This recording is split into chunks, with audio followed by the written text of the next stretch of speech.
sure to secure the locks on the doors every hour. Is that to keep our residents in or the weird stuff out? I was like, oh, this is going to be exciting. It turned out to be anything but. I'm just freaked out.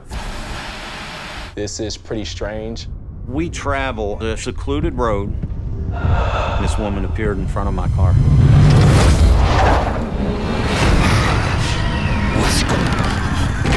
I had to get out of there. It's an image that's embedded in my brain. Something was up. And I was terrified. Come on.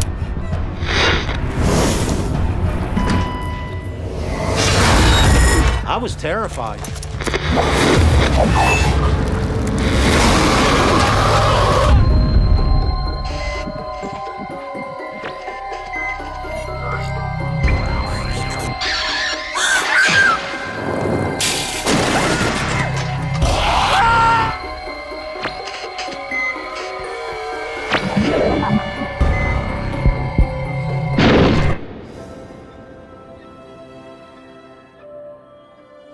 In an isolated group home on the outskirts of town,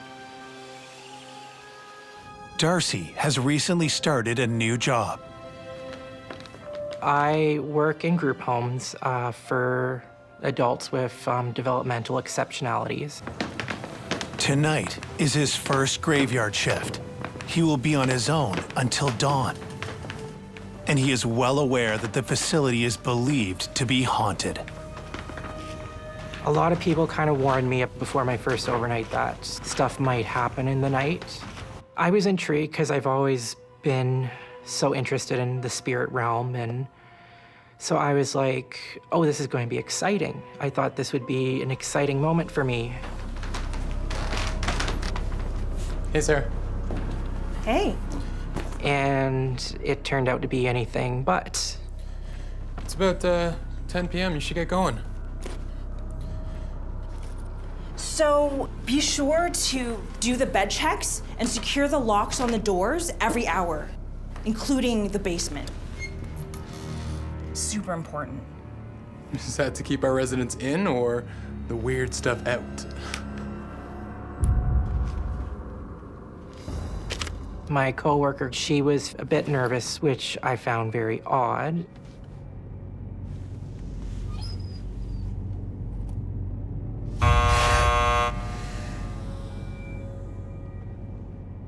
All of a sudden, we hear the doorbell. No one else should be coming into the house right now.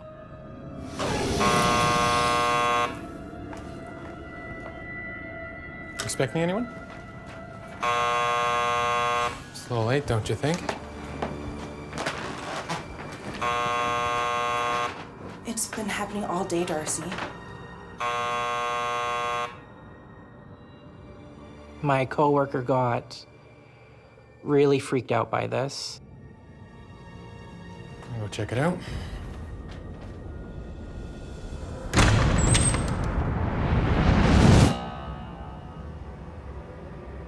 I peek my head out, and there's no one there. I just got shivers and like goosebumps all up my body. Hello? Stop messing around. Is anyone there?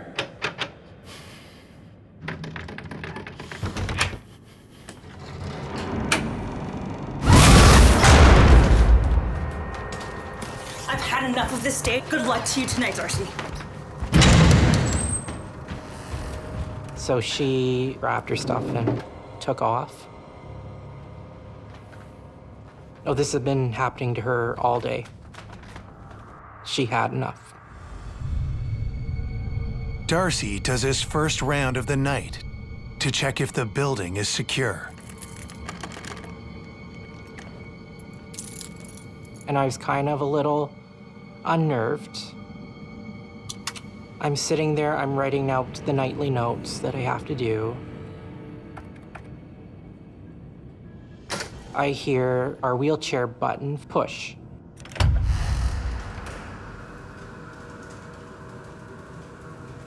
And it slowly swung open. and then it swung slowly closed, like it normally does.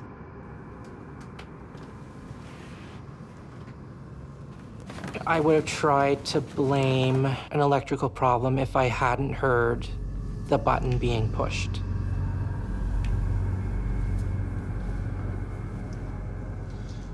First the doorbell, and now the door is opening by itself. I start to get a bit nervous.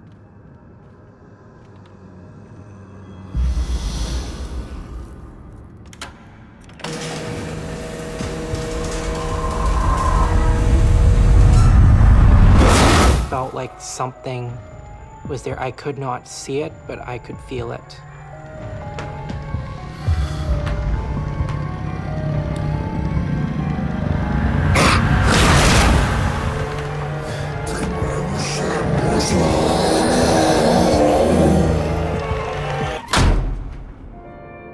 No one knows specifically how entities seem to be able to ring doorbells and open doors, but we do know that what seems to be happening is that the entities may have some kind of mass, and that might be what's behind the ability to open up objects. This is just a fantastic way to start my first overnight. I'm kind of so taken back by what happened that I'm struggling.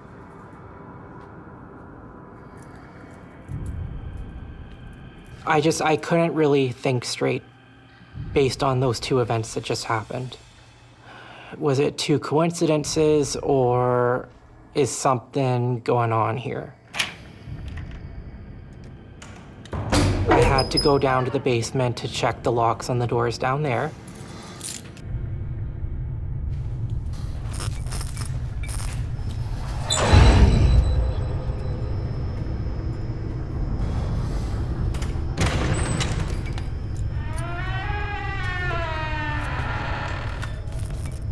I turn on the lights, make sure the doors are locked. I'm just nervous.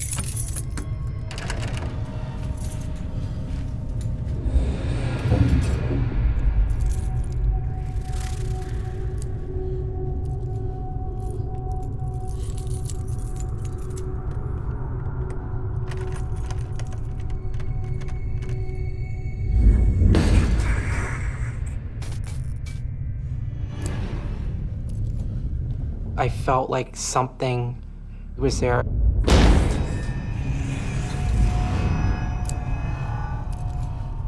Darcy reports experiencing this feeling of dread, which is common in cases of negative experiences with hauntings.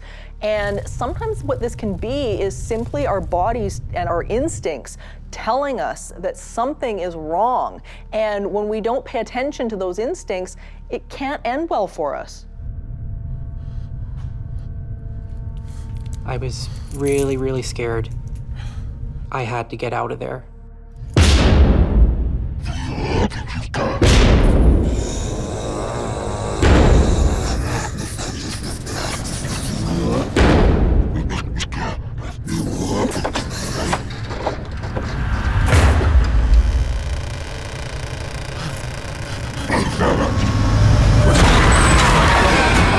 There is something running at me.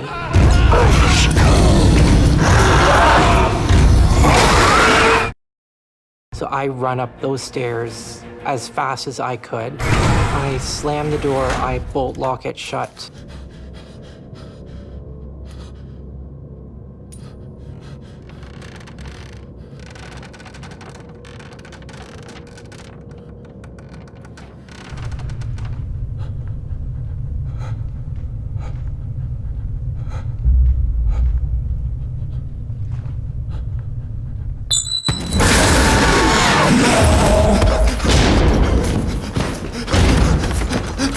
It was a very aggressive banging. It was like two hands slamming against the door.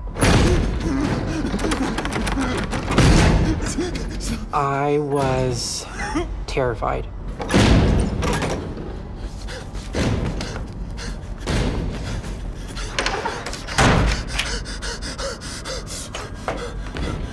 I'm still out of breath, just kind of flabbergasted as what just happened. Can't call in sick for paranormal. And I can't really call my supervisors about it because what are they going to do about it? There's nothing there. There's no building. Didn't happen, but I knew deep down, yeah, that I just experienced that.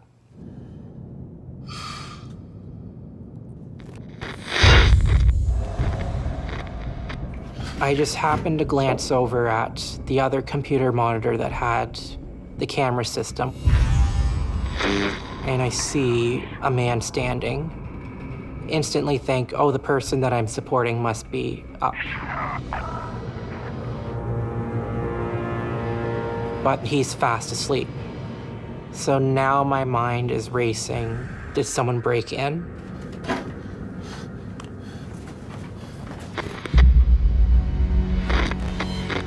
It's my job to be responsible for all these people and make sure that they're safe.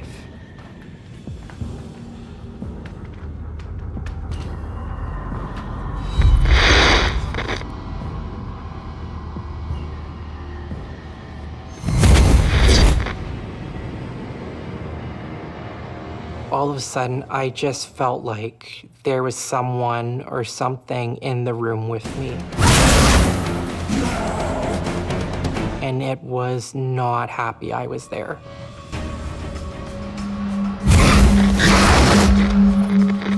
And then he vanished. I'm thinking, this must be the spirit that's causing everything to happen. So I go back into the office and I look back at the monitor and the man was still standing there. And what really scared me is he's looking directly into the camera. He's facing the camera.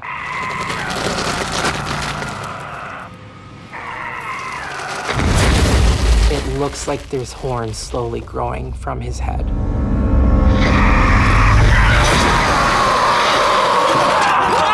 I jumped out of my skin. It was truly frightening.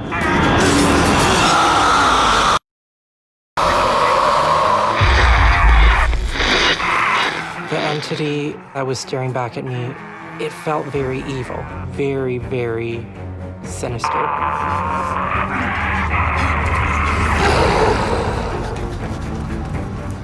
I was really, really scared, but it's my job to make sure that they're safe. And there's no one there. I'm just like, this can't be happening. This can't be happening. Something was there, I could feel it.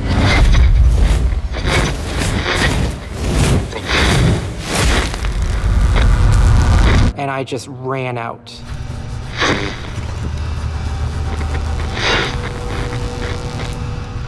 This scared me more than anything I've ever experienced.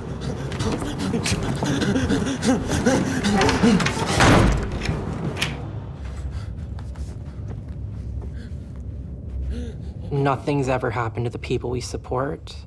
So it almost makes me think that this entity has something against the actual staff.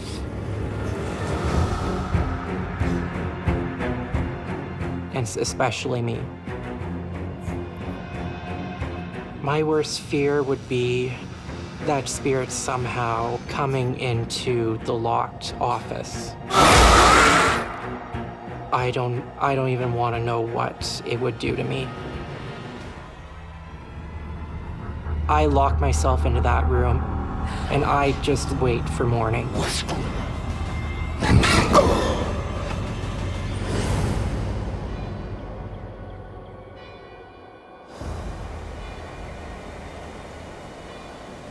I've always believed that spirits exist, and I've always believed that negative energy, negative entities existed, but now I can say I've experienced one. I was just like, this is not the place for me. I cannot be here.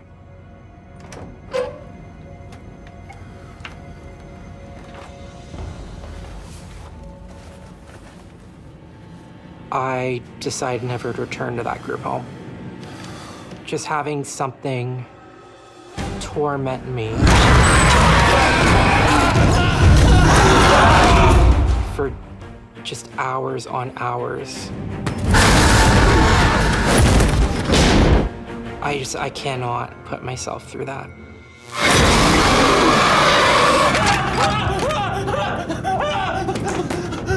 It was a night from hell.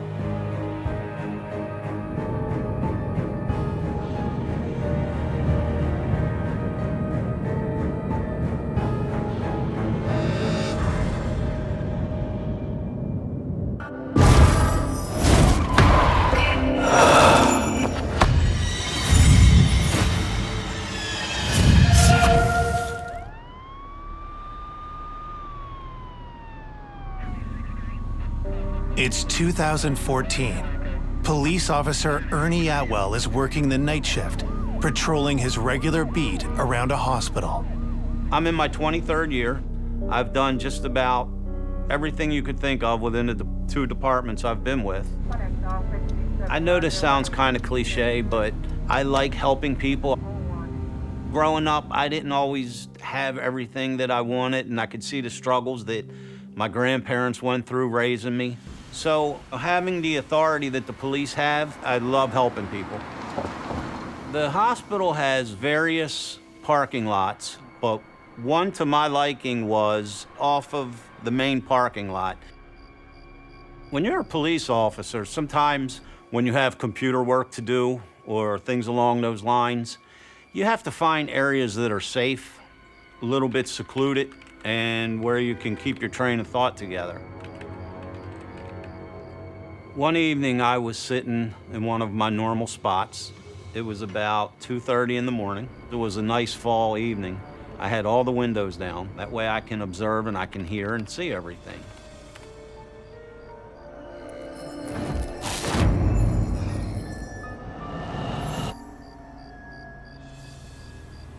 I started to get a cold feeling inside.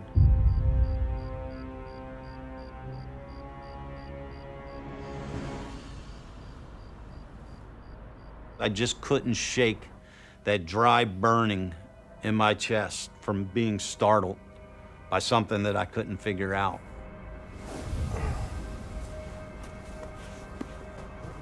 I decided to go get some caffeine to get me through the rest of the night.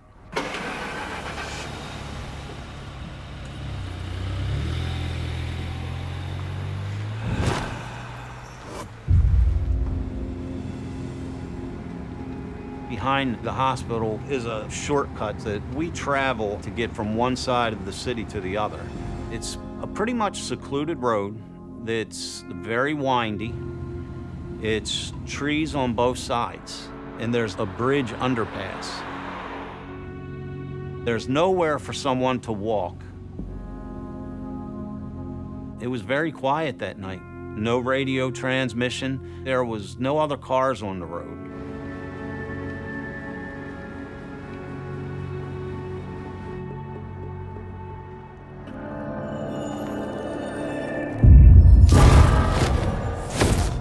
And this woman appeared in front of my car. It was a split second, but it's an image that's just embedded in my brain. I couldn't make out facial features, just it was dark around her eyes that gave the appearance that she was staring at me. I was terrified. She had long, dark hair, and she had her head down, like almost as if she was sad. I immediately jumped out because I thought it was someone in distress.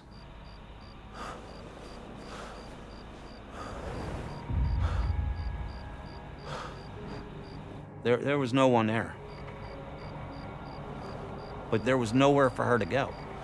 The only place she could have went was straight through a wooded area, but there was no footsteps, no broken brush through the wood line. I had absolutely no idea where this lady went. So what was I gonna do? Call in, put a lookout for a lady that isn't there, that only I saw?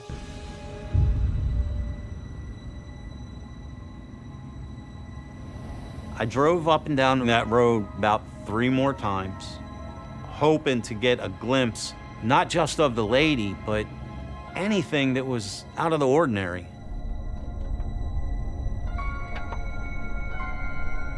Nothing happened. So what I did until I received my next call for service, I pulled my car underneath the bridge underpass. I just kept staring down the road, hoping to catch a glimpse of this lady.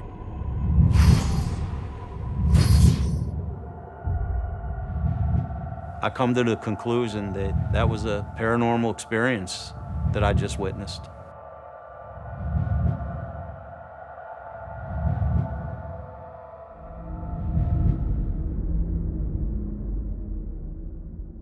Spirits just want to be acknowledged, so they might appear to the living in the way in which they died. I think that this spirit might be appearing to Ernie in this hospital gown, ashen-faced, because she's trying to tell her story.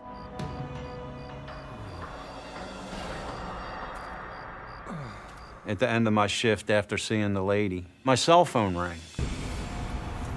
I recognized the number as a number from the hospital.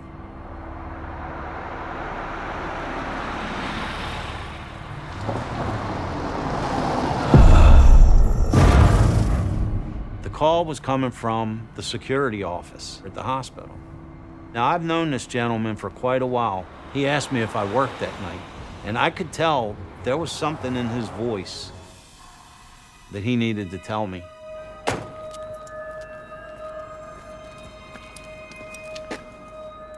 So what happened last night? Well, you know when you're sitting in your car to do your paperwork? Yeah? Yeah, I do that too.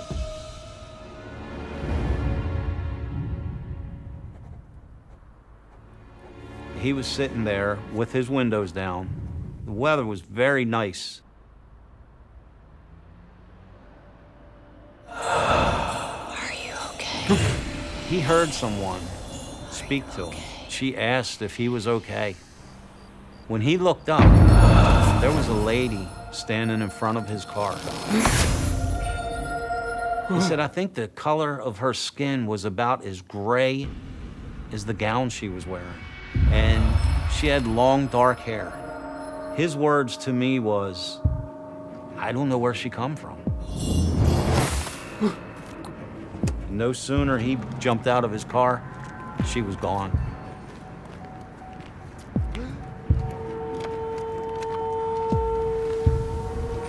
I can't explain what happened. The thing that hit me like a freight train is when he gave that description, because I never told anyone. That's not something you normally run around and tell people that you're working with, that you just saw someone that basically vanished in front of your eyes. There have been similar reports. Really? I did try to comfort him a little bit, but I didn't tell him what I experienced. I decided to keep this to myself until I got more, evidence of something that I saw. 2 days later, Ernie has just delivered a patient to the hospital when he is stopped by a familiar face. Officer Atwell? Do you remember me? Sure. I remembered her from responding to her house. Her mother was having issues with her heart. Officer, can I tell you something? Oh, you were so nice when you helped with my mother, and I know that you won't make fun of me. Okay, so I was just in that hospital. Just the day prior, she took her mother to a cardiovascular appointment. She decided to catch up on some emails. Are you okay? There was a lady standing in front of her car.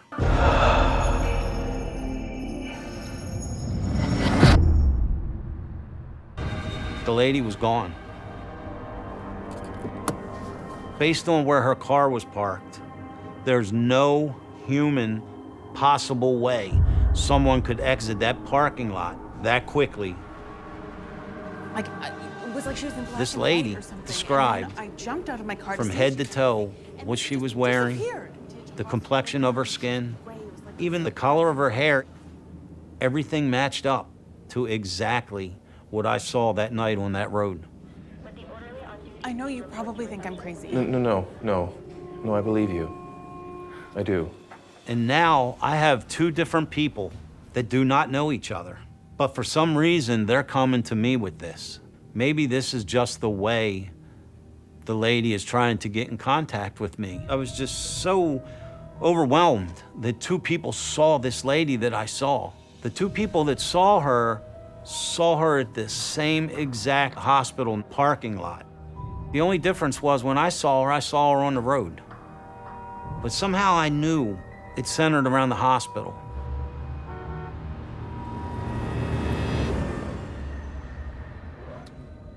I wanted to know what she wanted.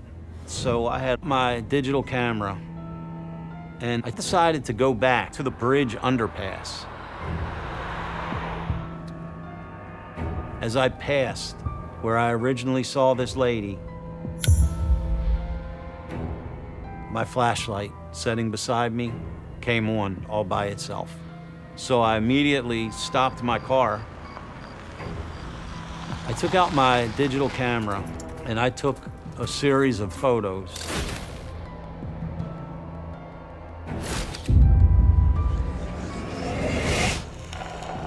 This smoky mist appeared. It actually looked as if someone took a puff of a cigar and blew it in front of the lens of my camera.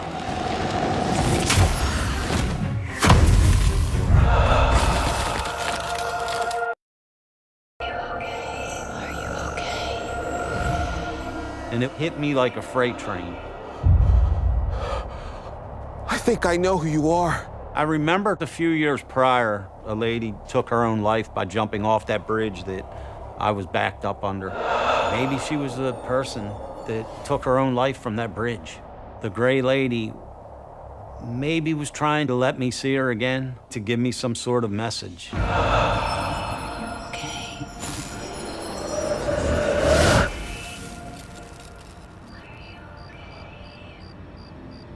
Any of this phenomena is going to appear terrifying to us. The spirit doesn't mean that. It's just crying out for help. It's crying out for someone to come and help them, to put them in a state of peace. Now, there's a lot of skeptics in the world, and they will criticize you, and they will deem that you're crazy because you believe in ghosts. But the one thing that I have on my side, I'm the biggest skeptic.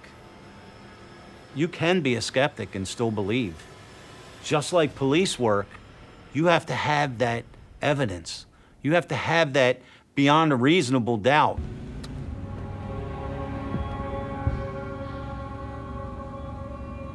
I still continue to try to research this and see if I can contact her again, to see if there's some sort of help or some sort of message. Not a message necessarily to me, but I might be the one able to get her message to someone else. To this day, every time I need to travel from one side of the city to the other, I travel that same road, hoping to catch a glimpse of her, hoping to catch a glimpse of any type of evidence that she may still be there. And that's what I continue to do every day that I travel that road.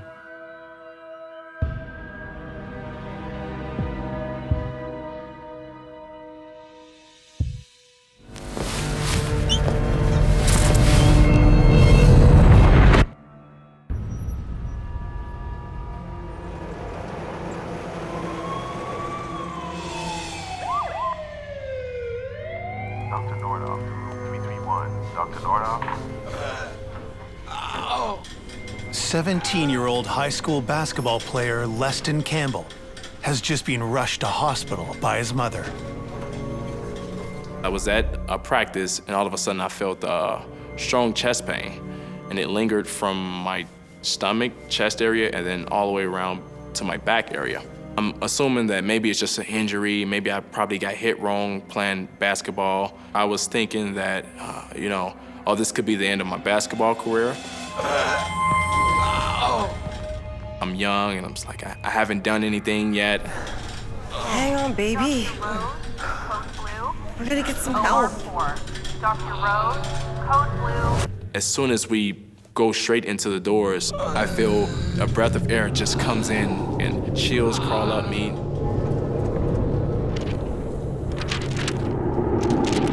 My mom didn't feel anything. I'm thinking, this is pretty strange. This is not normal. Dr. Lopez, please report to cardiology. Dr. Lopez, the cardiologist. Soon after his arrival, Leston finds out the cause of his extreme pain. They said you have a air socket behind your lung, and that's pretty much what's causing the sharp pain that you're feeling. I need you to do me a favor. Can you hold all this on, please? They hooked me up to IV. They actually put an oxygen mask over my face to try to burst the air bubble. If the bubble doesn't burst, it'll collapse the lung.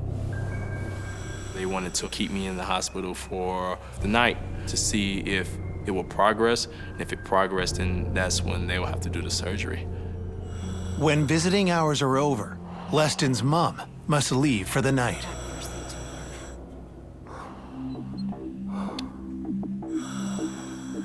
Love you.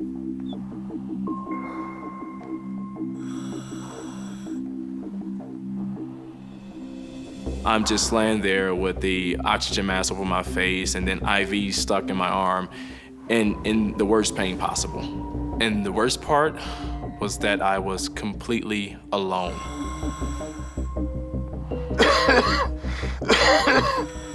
The only person that was left in the room was my neighbor. I would always hear him coughing.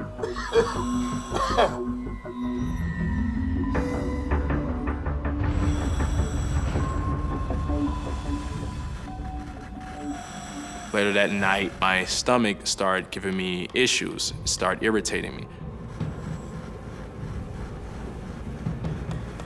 My stomach is hurting so bad that I might as well just go to the washroom to see what's going on.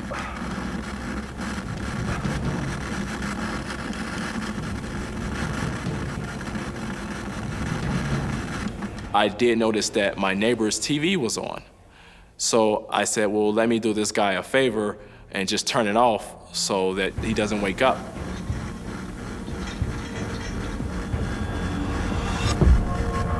My neighbor wasn't there, and his bed was made up.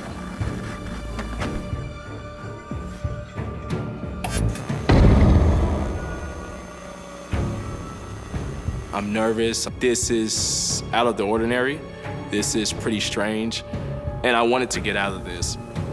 So I left my room in order to get to the washroom, which is down the hallway.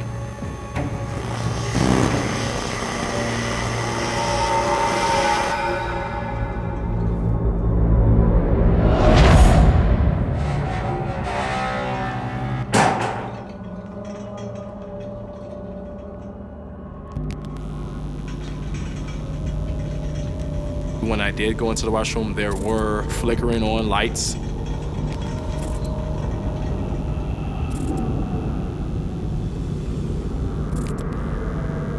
And then there were definitely more cold air.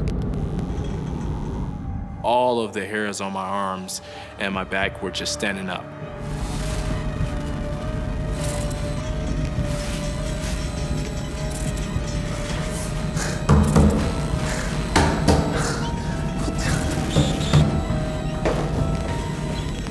I never shut the door, and the door was closed.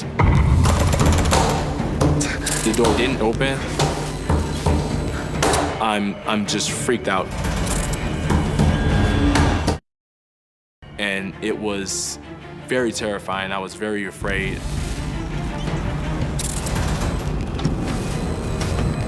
I need to go find someone.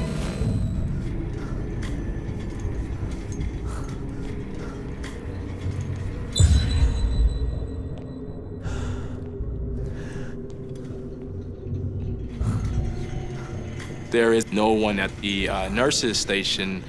The TV monitors were pretty much black. It's just no one's around, no nurses, and then pretty much everything looked like it never had been touched. Is anybody here?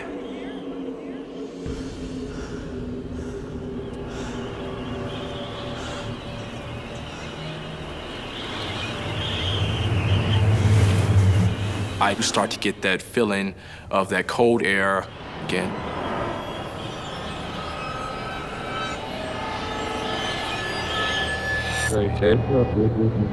And like it feels like someone's next to me.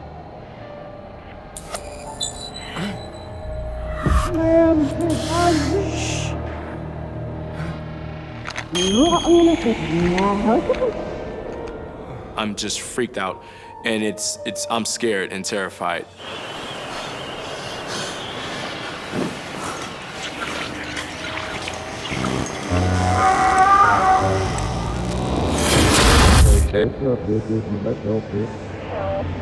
I think cold spots, which have been reported throughout history and associated with ghosts, it is a spirit trying to pull the energy out of the environment, out of the living perhaps, which usually gives off heat. So when this energy is evaporating, when it's disappearing, when it's being pulled out of our cells, we're just left with this cold feeling. I was just terrified. Like, how do I get out of this place?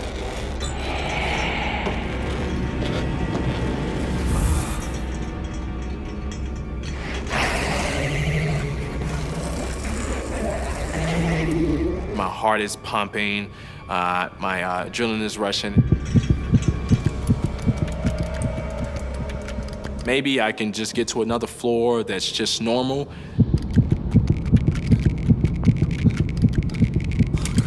Come on. Someone should be down there that can help me. There should be nurses, doctors. Someone should be on that bottom main floor.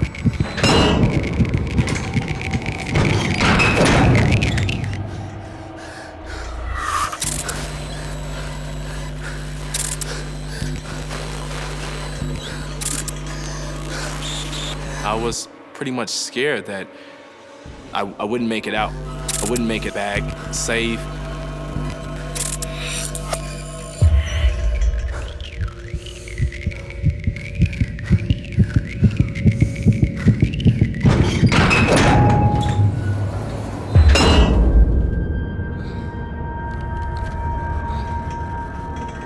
That whole bottom floor looked like it was just abandoned.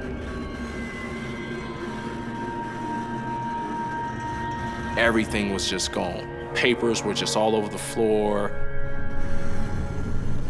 It was just a creepy environment.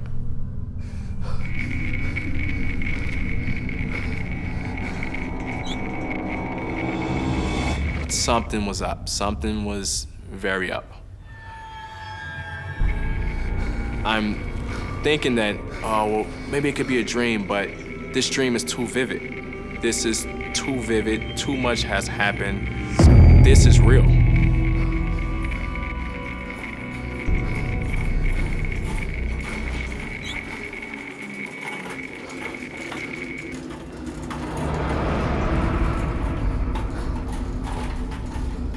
And then a gurney brushes past. And it's getting pushed without no one pushing it, which makes it even more creepier.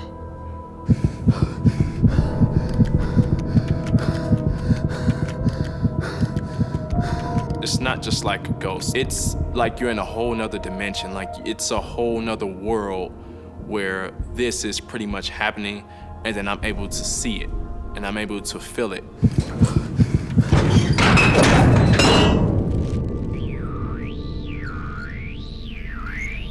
And I said, I gotta get back to my room.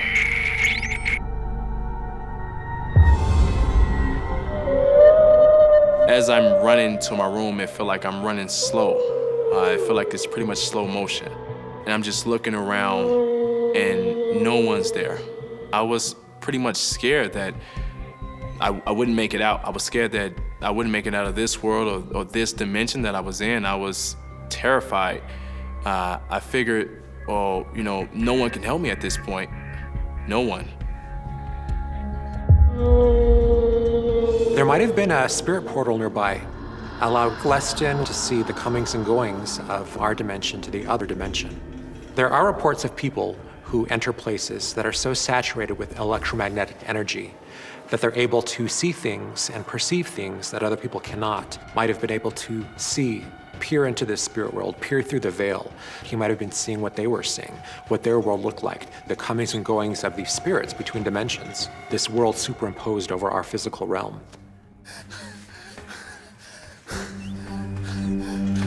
I actually get to my room. No one's there, it's just me, and then my neighbor, of course, is still not there. Please take me, please.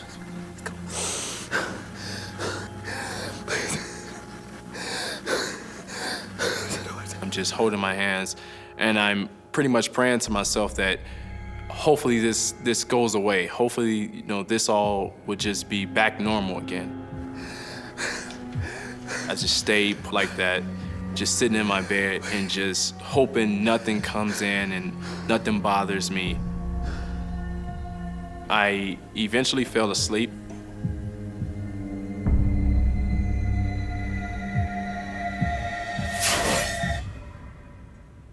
Leston.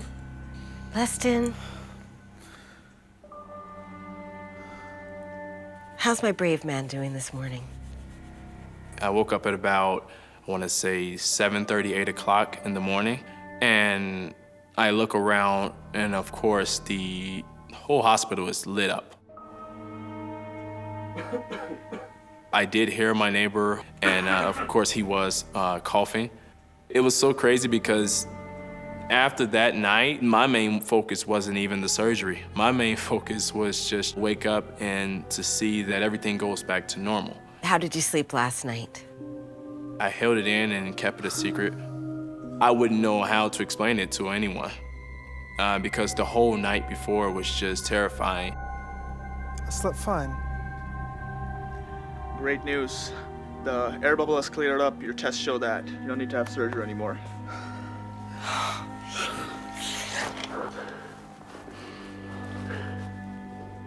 It felt like all the pain that was up here just dropped down and went away. I was relieved that everything was back normal.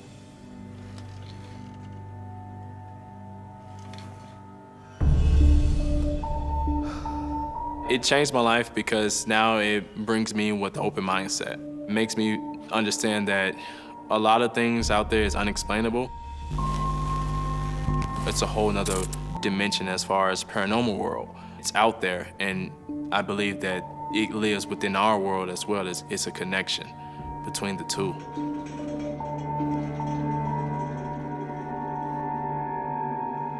If someone say they believe in something, you can't say, oh, I don't believe in that. It's gonna be instances where you might have to see it, and then it'll change your mind.